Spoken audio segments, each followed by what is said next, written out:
ক্ষমতাচ্যুত সাবেক প্রধানমন্ত্রী শেখ হাসিনার নির্দেশেই জুলাই-আগস্ট অভ্যুত্থানে নির্বিচারে গুলি চালিয়েছে আইনশৃঙ্খলা রক্ষাকারী বাহিনী। জাতিসংঘের তথ্যানুসন্ধান করে দলের প্রতিবেদনে এসব তথ্য উঠে এসেছে। এছাড়া আওয়ামী লীগের সাধারণ সম্পাদক ওবায়দুল কাদের এবং সাবেক স্বরাষ্ট্রমন্ত্রী আসাদুজ্জামান খান সহ তৎকালীন সরকারের উচ্চ পর্যায়ের সংশ্লিষ্টতার প্রমাণও পেয়েছে তারা। এ নিয়ে এবার মুখ খুলেছেন অন্তর্বর্তী সরকারের প্রধান উপদেষ্টা ডক্টর মোহাম্মদ ইউনূস। জাতিসংঘের চাঞ্চল্যকর এই প্রতিবেদন নিয়ে কি বললেন তিনি, জানাচ্ছেন এসআই রাজ। গেল বছর জুলাই-আগস্ট আন্দোলনে ছাত্র জনতার ওপর শেখ হাসিনার সরকারের বিরুদ্ধে অতিরিক্ত বল প্রয়োগ, নির্বিচার গুলিবর্ষণ ও হত্যাযজ্ঞের অভিযোগ ওঠার পরপরই গভীর উদ্বেগ জানিয়েছিল জাতিসংঘ। এরপর ৮ আগস্ট ডক্টর মোহাম্মদ ইউনূস সরকার দায়িত্ব নেওয়ার পরপরই জাতিসংঘের মানবাধিকার বিষয়ক হাইকমিশনার ভলকার তুর্ককে এ নিয়ে তদন্তের আহ্বান জানান ডক্টর মোহাম্মদ ইউনূস।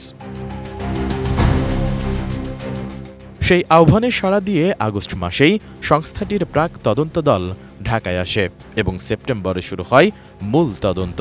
অবশেষে এসব ঘটনার পুঙ্খানুপুঙ্খ তদন্ত করে ১২ ফেব্রুয়ারি বিস্তারিত প্রতিবেদন প্রকাশ করেছে জাতিসংঘের মানবাধিকার বিষয়ক হাইকমিশনারের কার্যালয়। এজন্য ওএইচসিএইচআরকে ধন্যবাদ জানিয়েছে অন্তর্বর্তীকালীন সরকার। কোয়ালিটি সম্পন্ন আন্তর্জাতিক মানের still bar CSRM, committed for better still.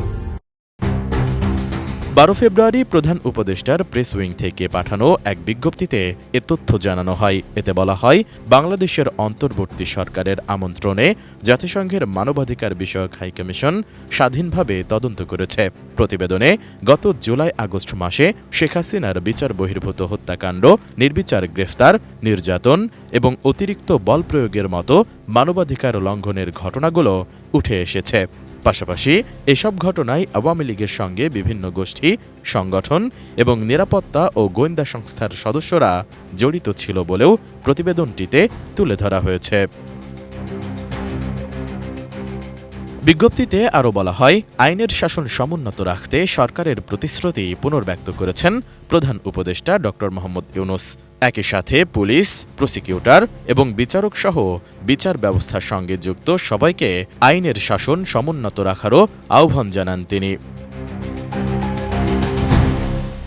প্রধান উপদেষ্টা বলেন, আমি অন্তর্বর্তী সরকারে কর্মরত সকল ব্যক্তি এবং কোটি কোটি নাগরিককে সঙ্গে নিয়ে বাংলাদেশকে এমন একটি দেশে রূপান্তরিত করতে প্রতিশ্রুতিবদ্ধ, যেখানে সকল মানুষ নিরাপত্তা ও মর্যাদার সাথে বসবাস করতে পারবে। এসআই রাজ, এটিএন নিউজ, ঢাকা।